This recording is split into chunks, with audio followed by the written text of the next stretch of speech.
It was the holiday season on the island of Sodor. All the engines were working hard to prepare for an upcoming Christmas party that'll be held at Knapford Station.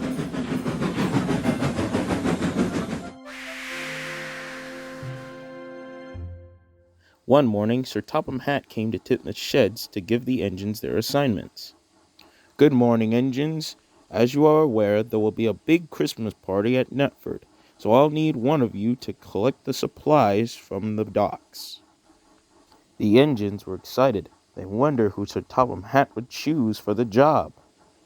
"James, I will send you to collect the supplies." James whistled with excitement. "Thank you, sir, thank you," he beamed.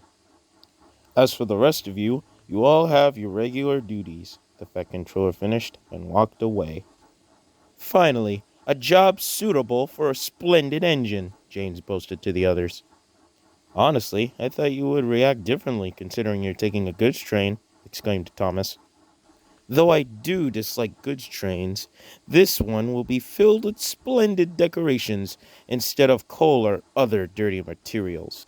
"Well, I wish you luck, James," said Thomas. After getting his snowplow fitted, James made his way to the docks. As James made his way to the docks, dark clouds began to form in the sky. Looks like a storm is coming," said James's driver. "We'll have to be careful on the return journey." James agreed and proceeded to the docks with caution. Soon enough, James made it to the docks. The dock foreman came to greet him. "Hello, James. Sir Topham Hatt informed me that you'll be taking the party supplies to Knapford."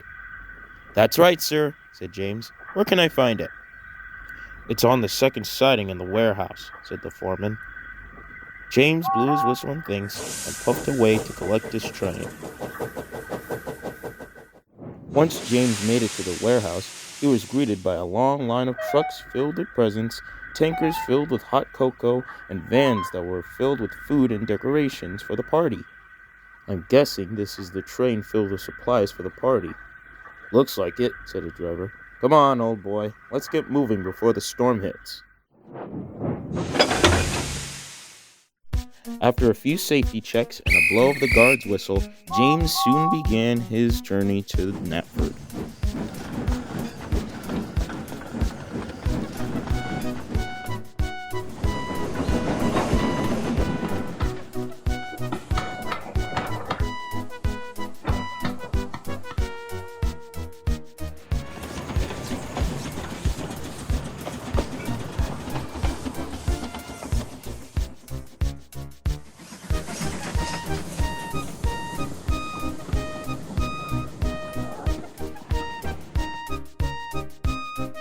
James was making good time until the winds began to pick up and snow began to fall rapidly.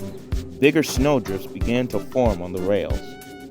"Steady, old boy," called his driver. "We'll have to tread carefully in this weather."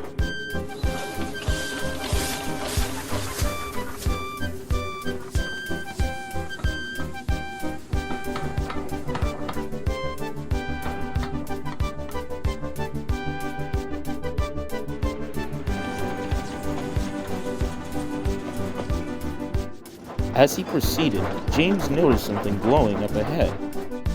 As he drew closer, the thing that was glowing was an engine's lamp. It was Percy. He was covered in snow and had an icicle hanging on his nose.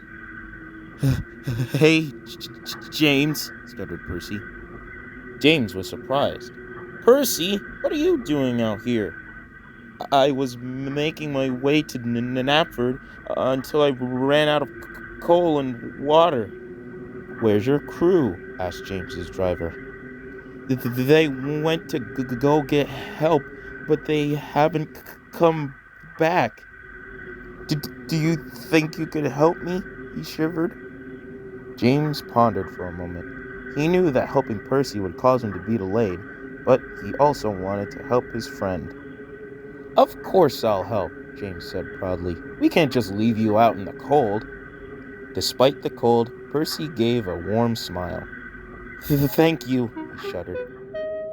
James coupled Percy up to his train, and together the two engines made their way to Knapford.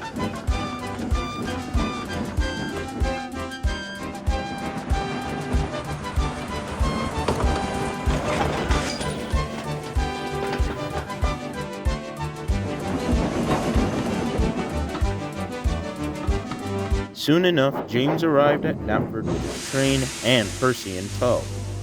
Sir Topham Hatt came to thank him. "Well done, James. Not only did you bring the decorations for the party, but I see you rescued another engine as well." "Yes, I did, sir," said James, out of breath. "Percy ran out of coal and water, so I decided to couple him up to my train and bring him here." "It's true, sir," said Percy, still shivering from the cold. "If James hadn't showed up, I would have been stranded in the snow." "Well then, James, I must say that I am very proud of your determination and your willingness to help. You are a really useful engine."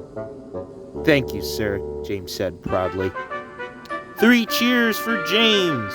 shouted Thomas, and a chorus of whistles echoed into the night to celebrate James, the engine who saved Christmas.